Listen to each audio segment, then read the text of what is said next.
to Islam, my life was really kind of focused on drink, drugs. The whole kind of purpose of life was just to have fun and have a laugh. And it's just a way of kind of making your life bearable until you die. I tended to kind of be in a kind of heavy metal crowd, hanging around a lot of people with similar interests, which weren't always the best company to keep. My first experience of seeing Muslims was the 9/11 attacks. I remember I was quite young at the time and I wasn't completely aware of what was going on.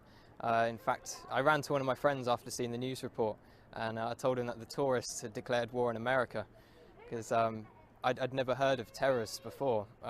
As the war was unfolding and I was seeing more and more about the war in Afghanistan, I started understanding that these people were Muslims and that the Muslims were doing these horrible atrocities across the world. So from that kind of media bombardment, I started getting a strong hatred for Muslims. So much, in fact, I tried to join the army 3 times with the goal of wanting to go over there and kill as many of these people as I could, to do my bit for the country and to make it a bit safer for my family. I thought they were kind of the big evil of the world. I started hearing a bit more about Islam. It was the last time I was applying for the army. I came across this radio station. It was at a time when I was listening to conspiracy theory radio and things like this. And it was a radio station from the American government called Terror Talk.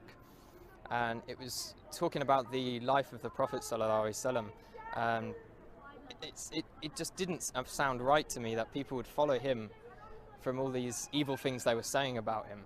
So I started to question what Muslims believed at that time.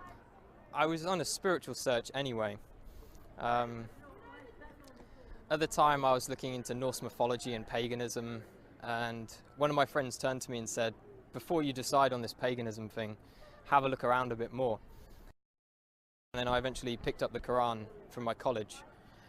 When I had it, I actually thought I was picking up like a terrorist handbook, and I was a bit worried that MI5 were going to come after me as soon as they saw me take it out of the library. But as soon as I started reading the book, it hit me immediately, and I couldn't stop reading it. It sank deep into my heart. And as I kept continuing through the different surahs, I remember reading about people in the fire having boiling water to drink, burning their throats. And as I could read this and I was living this awful life, I could feel my throat burning, and I could feel kind of how real this thing was and how I had to change. The first day I went to the mosque, I spent all day there reading, and my mum called me in the evening and asked me where had I been all day, and I said I was at a mosque. She's like, what? No, you can't be at a mosque, you're a Christian. Christians don't go to mosques.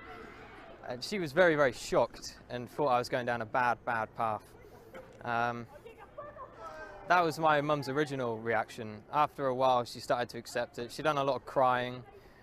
I'm not too sure why she was crying. I think she felt I was rejecting everything she'd taught me. A lot of people say when they find Islam, it's as if they've come home. And that's just the feeling I get. It's as if me in the past wasn't me at all. I was being controlled by something else. Only good things have happened since I've become Muslim. My life is sorted out, and I've never had so much going on in my life at one time.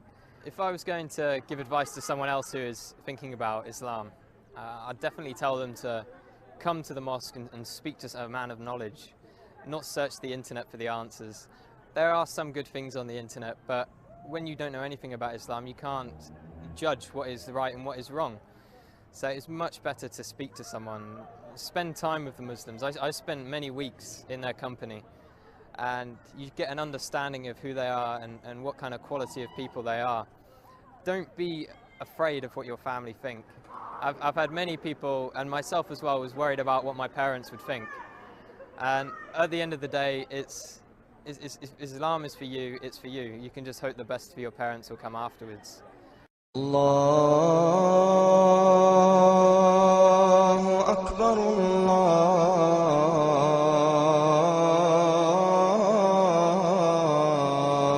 Akbar, Allahu Akbar.